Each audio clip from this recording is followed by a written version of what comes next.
Go with me for just a moment to Exodus chapter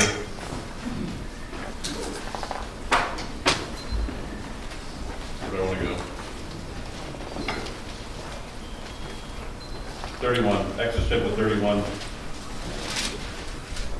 want to remind us of something just by way of keeping our thinking here on the Holy Spirit,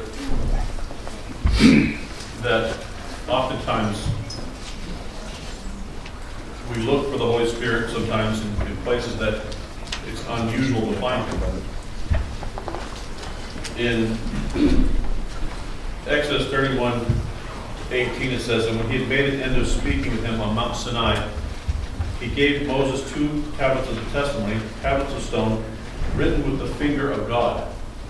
So Etzbah, the Etzbah Elohim, written by the finger of God.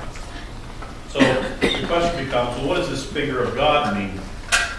Having said that, I would like for somebody to look up. You guys do some of the legwork here. Go with me to, one of you read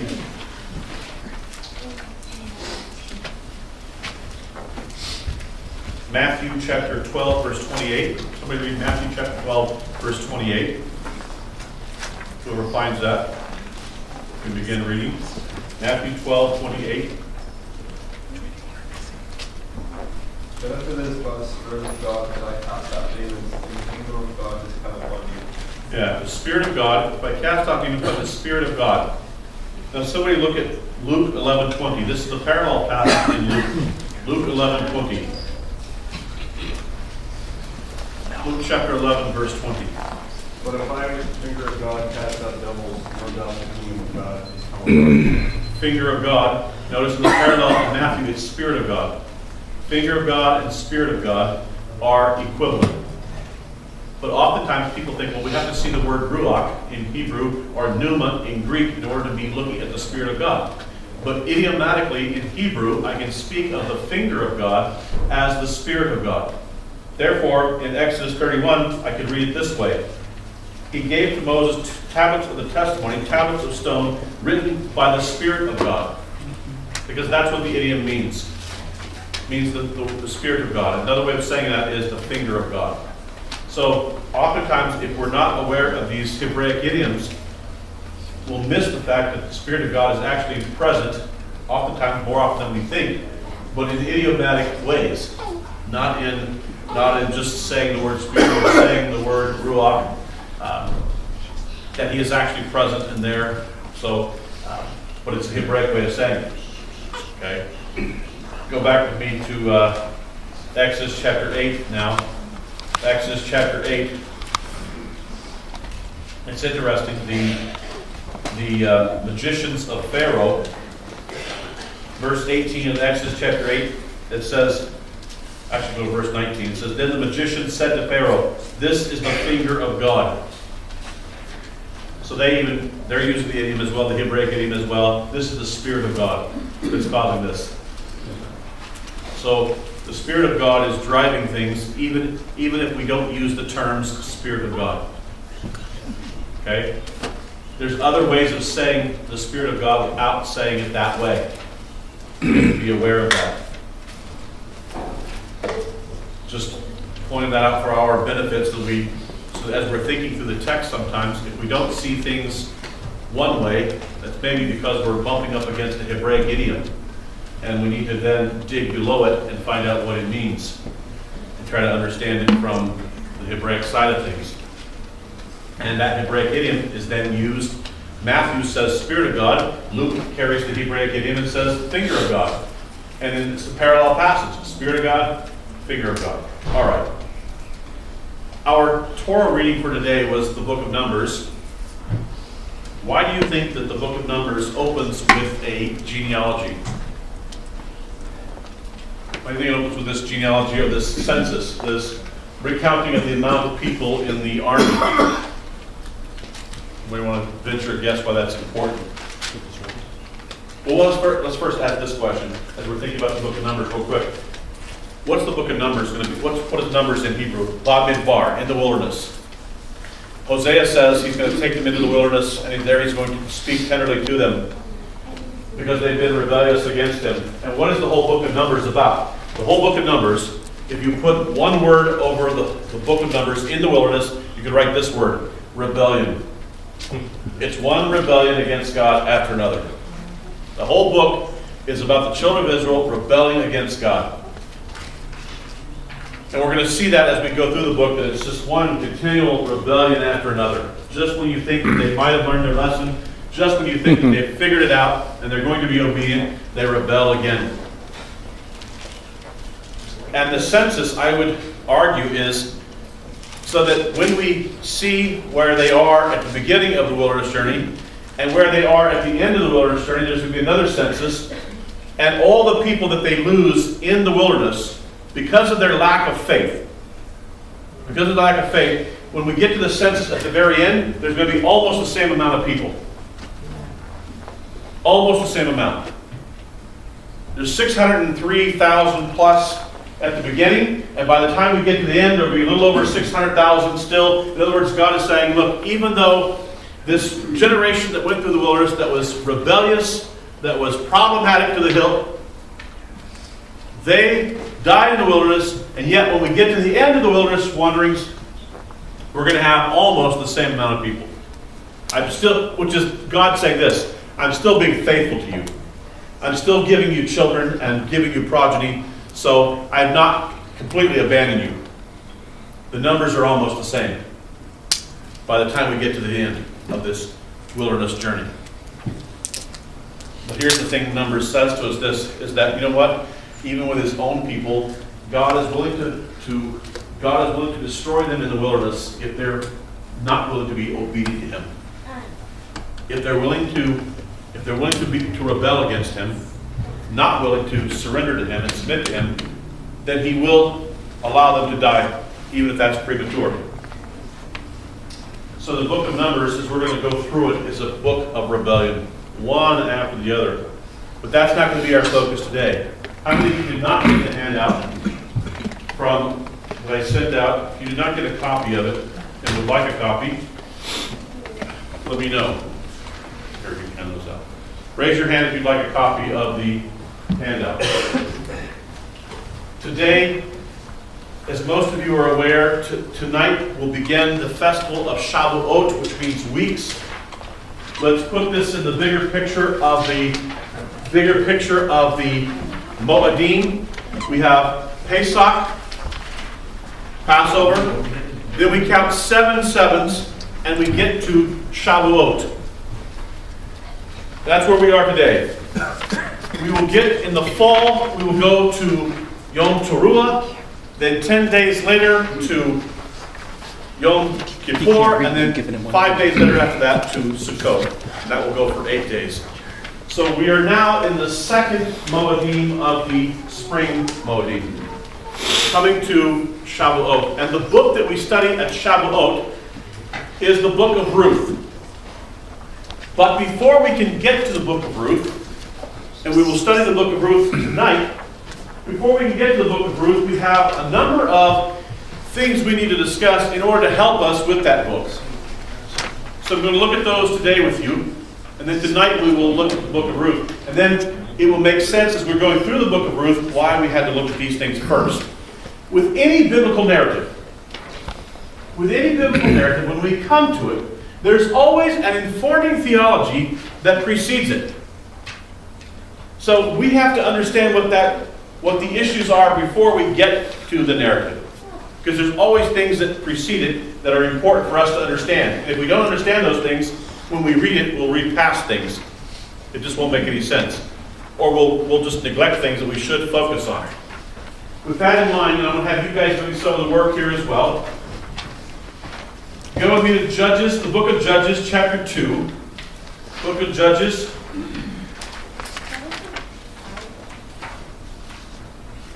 Joshua, Judges, chapter 2. And I would like for somebody to read verses 11 through 23. Judges, chapter 2, verses 11 through 23. Somebody stand and read those.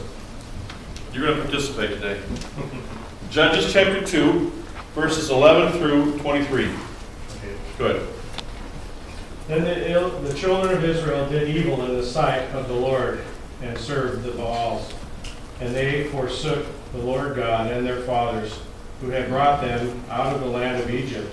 And they followed other gods from among the gods of the people who were all around them. And they bowed down to them, and they provoked the Lord to anger.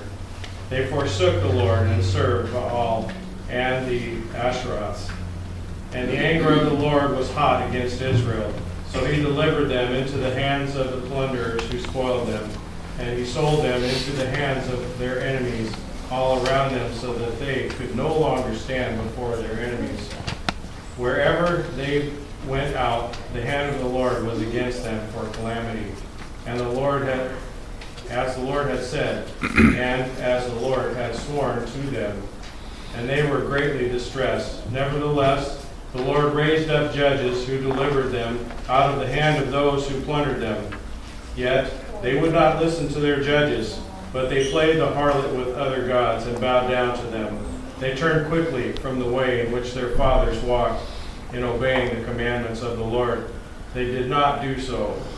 And when the Lord raised up judges for them, the Lord was with the judges and delivered them out of the hand of their enemies all the days of the judge. For the Lord was moved to pity by their groaning because of those who oppressed them and harassed them. And it came to pass, when the judge was dead, that they reverted and behaved more corruptly than their fathers, by following other gods and to serve them and bow down to them. They did not cease from their own doings, nor from their stubborn ways. Then the anger of the Lord was hot against Israel, and he said, because this nation has transgressed my covenant, which I commanded their fathers, and has not heeded my voice, I also will no longer drive out before them any of the nations which Joshua left when he died, so that through them I may test Israel, whether they will keep the ways of the Lord to walk in them as their fathers kept them or not. Therefore the Lord left those nations without driving them out immediately, nor did he deliver them into the hand of Joshua. So what we have in the book of Judges is a cycle of rebellion. I put it on your paper there. I put it all in R. Relapse, ruin, repentance, restoration, and then rest. And then they would go back to relapse again. Back to the idols again. And this cycle goes throughout the whole book. In fact, the book of Judges, I maintain, has what I would consider the worst story in all the Bible in it. Judges chapter 19, 20, and 21. If you read that narrative, you find that a man goes and takes his bride to stay at another person's house. Long and short of it is, she is gang raped all night. She is then she's murdered. She's put on a horse, carried back to where the tribal land was. She's then cut up into 12 pieces. The 12 pieces of this woman's body is sent to one piece to each tribe, calling all the tribes to war. By the time it's over, Israel has almost wiped out one whole tribe. And then to remedy the wiping out of that particular tribe, they go and they take women hostage. I mean, it gets worse by the moment. The longer you read chapters 19, 20, 21 of Judges, you're sitting there shaking your head going, could it get any worse? And the answer keeps coming back, yes. By the time you think that it's going to right and it's going to turn in a positive direction, it just gets worse. Saul, the first king of Israel, he chops up an animal into 12 pieces and sends it out as a way of calling the tribes to battle. This man actually takes and hacks up his wife into 12 pieces and sends her out. And each of these tribes has to open up this package that has a body part of a human being, calling them to war. And then they wipe out the tribe. It's messed up. The whole book of Judges. It's just one after. Now I want to make this statement. The judges, in Judges, I put this on the second sheet I handed out to you guys yesterday. The judges in Judges aren't really judges. Not like we think of. They're not black-robed with a gavel on a bench adjudicating cases. That's not what the book is about. It's about warriors. The word shafat can also mean someone who's a warrior. So they're generals. They are military individuals who are leading the children of Israel into military conquest or military defense. Okay? So they're not what we would think of as judges in the way we think of the word judge. When we see a judge, we think of a person, like I said, black robe, gavel, sitting on a bench, adjudicating a case. That's not what we have going on here in Judges at all, the book of Judges at all. In fact, most of the judges in the book of Judges are not what I would call righteous individuals. They're military leaders, but most of them aren't godly. Which tells you, you can be in the military and you can actually accomplish God's purposes without being godly. God can use ungodly people to accomplish His purposes. He does that all the time. If He didn't do that all the time, there wouldn't be much to work with. Because very few people are godly. So all the time, He's using ungodly people to accomplish godly purposes. And through the book of Judges, we see this over and over again. You look at some of these judges and you just shake your head. These aren't godly people. Now, they can lead an army. They know how to lead an army into battle. But that doesn't make them godly. You've got Jephthah. You've got Samson. Samson's a problem. You've got Barak. You've got all these different... Gideon. Everybody thinks Gideon. We've got the Gideons who give out Bibles. But Gideon is not a person of deep faith. In fact, the first time Gideon is told to go and do something, he says, well, I'm not sure I want to do that. And he runs and hides. Then he says to God, and by the way, Gideon is, often I hear people say, well, I'm going to put out a fleece. I'm going to put out a fleece. Gideon putting out a fleece was a lack of faith. He's told by God, I'm going to give you the victory. Now here's what, I'm going to give you the victory. Gideon says, well, I'll tell you what I want to do. I'm going to put a piece of wool on the ground, and I want there to be dew all around the ground, but no dew on the wool. And God says, okay, and He does that. Then Gideon reverses it, says, I want only the wool to have dew on it, and all the ground all around it to be dry. And God says, okay, and He does that. And Gideon still says, well, I'm not sure I can go out of battle yet. I'm still not sure God's in this.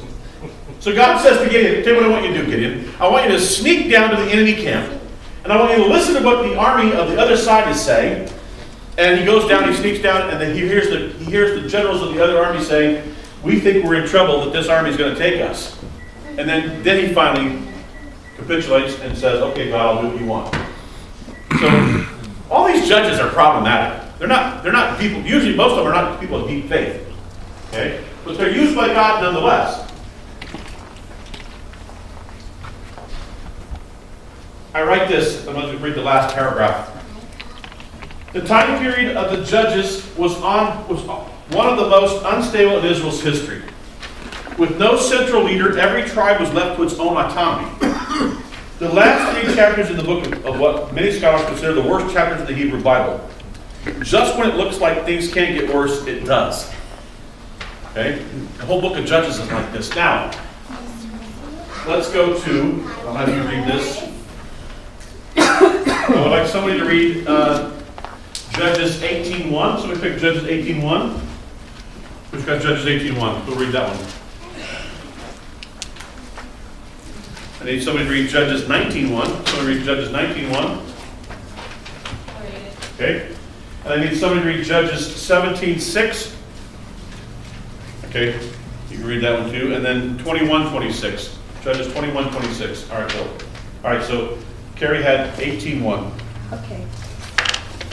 In those days there was no king in Israel, and in those days the tribe of the Danites was seeking an inheritance for itself to dwell in. That's verse 1? Yeah, verse 1? 18:1? Yeah, is that all of 18:1? Not yet. Okay, go on. Okay. For until that day their inheritance among the tribes of Israel had not fallen to them. Okay, and then who had, so there's no king in Israel, that's what I want us to get to. Who had 19:1? Thank you, 19:1. In those days, when there was no king in Israel, a certain Levite residing in the remote parts of the hill country of Ephraim took himself concubines in Bethlehem, Judah. No king in Israel still. Still have no king in Israel. That's a problem. Who had, Carrie, you had Judges 17:6. Okay, in those days there was no king in Israel. Everyone did what was right in his own eyes. Okay. And who had 21:26? Bill? In those days there was no king in Israel. Each man did which was right in his own eyes. There we go. There's the mantra for the book of Judges. There is no king in Israel. Every man does that which is right in his own eyes. You know what that's called? Anarchy. Yeah. When everybody's doing that which is right in their own eyes, there's no order. So the full phrase is, there was no king in Israel. Every man did that which was right in his own eyes. Was it wrong for Israel to want a king? Well, I think so, because remember when Samuel, the people talked to Samuel about wanting a king, he goes, well, you know, so, because it should have been like some kind of a person like Moses or something, you know. Okay, so let me ask this question. Do we have anything in the Torah that tells us there's going to be a king? Mm-hmm. Oh, well, that's different. Yeah. Yes. From my understanding is God originally designed Israel to be self-sufficient so that they each would have tens over tens of, hundreds. Just like Moses set up with them, but he actually said, you don't want a king.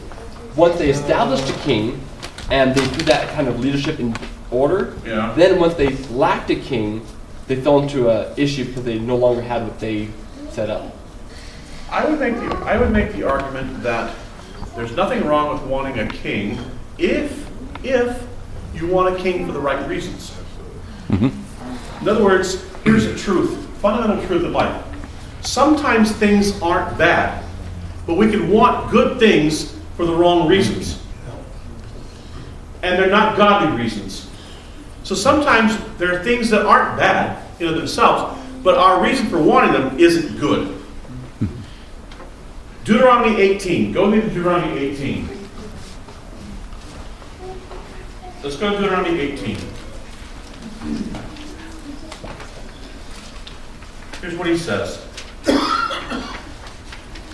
He says in, let me find it here in just a second. No, that's not what I'm looking for. That's the prophet text. Huh?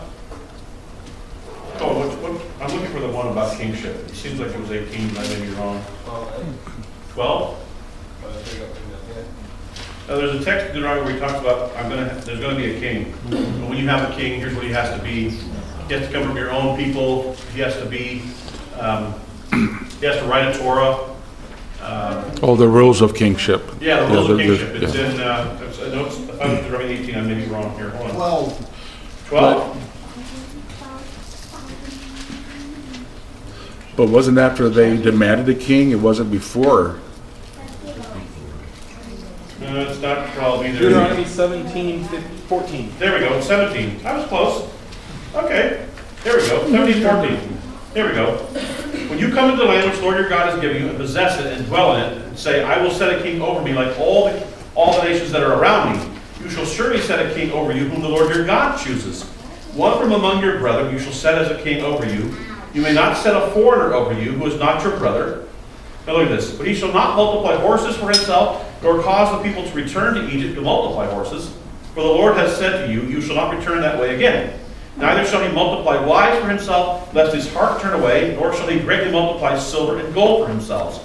And it shall be, when he sits on the throne of his kingdom, that he shall write for himself a copy of this Torah in a book, from the one before the priests, the Levites. And it shall be with him, and he shall read it all the days of his life, that he may learn to fear the Lord his God, and be careful to observe all the words of this Torah and these statutes, that his heart may not be lifted above his brethren, that he may not turn aside from the commandments to the right hand or to the left, and that he may prolong his days in his kingdom, he and his children in the midst of Israel. Having a king wasn't a problem. Having a king for the wrong reasons. If you say, we want a king to be like the nations, that's a problem. If you say, we want a king in order to lead us to more righteousness and to observance of Torah, that's great. And this king is supposed to actually have the Levites help him write his own Torah scroll. so that he knows the Torah, so that he governs the kingdom based on the commandments of God. Yeah, I think the timing is very telling because look at the mentality of the people. They had God Himself leading them, and that's when they asked for a king. For the Yeah. first time. But here's what happened. Here's what was happening. You have this tribal confederation in the judges, and none of the tribes could really work with each other. So if you have a king, he brings the tribes together to say, okay, we got to function as one. There's no king in Israel. Every man's doing that which is right in his own eyes. So the king can be a unifying force if he's benevolent and if he's operating as a Torah-observant individual. He's operating in righteousness and godliness. By the way, what's he not supposed to do? He's not supposed to multiply horses. He's not supposed to multiply wives. That is, multiplying wives is when you're swapping wives with other countries in treaties. Horses, you have a standing army.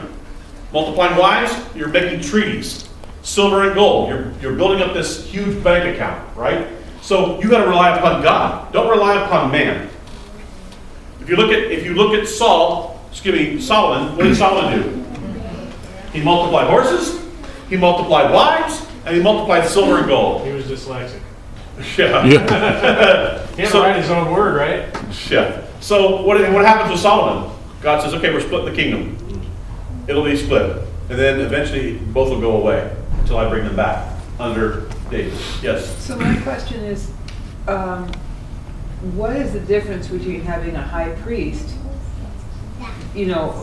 or someone like a Moses figure, as opposed to one a king? I mean, why did it have to be called a king then? I mean, is it just to copy what we're going to be, what Christ is going to be doing? I mean, what I'm trying to say is like it seems like king, the word king sort of depicts a person with, who has control over everything you pay taxes to, and who it's almost like a feudal system, Well, and Samuel warns them. Yeah. Samuel warns them, hey, when you get a king, here's the problem. You're probably not going to be able to control it. So, if he's not writing a Torah scroll for himself, if he's not judging righteously, he's going to take your daughters, he's going to take your sons for his army, he's going to take your land to keep his army going. So this guy's going to be a problem. He's eventually going to get out of control, most likely. So there's power. When you concentrate power, you oftentimes run into problems. So yes, this is the danger. Question. Why couldn't the people just have a figure like Moses, and did they want a king because they didn't want to have to make any decisions? In a sense, Moses was like a king almost.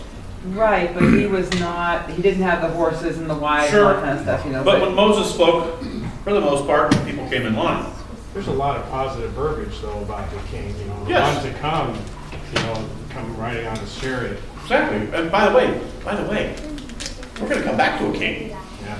It's a monarch. That's different. That's not God. That's not a man. No, I know, but the point was this. The point was that this man was supposed to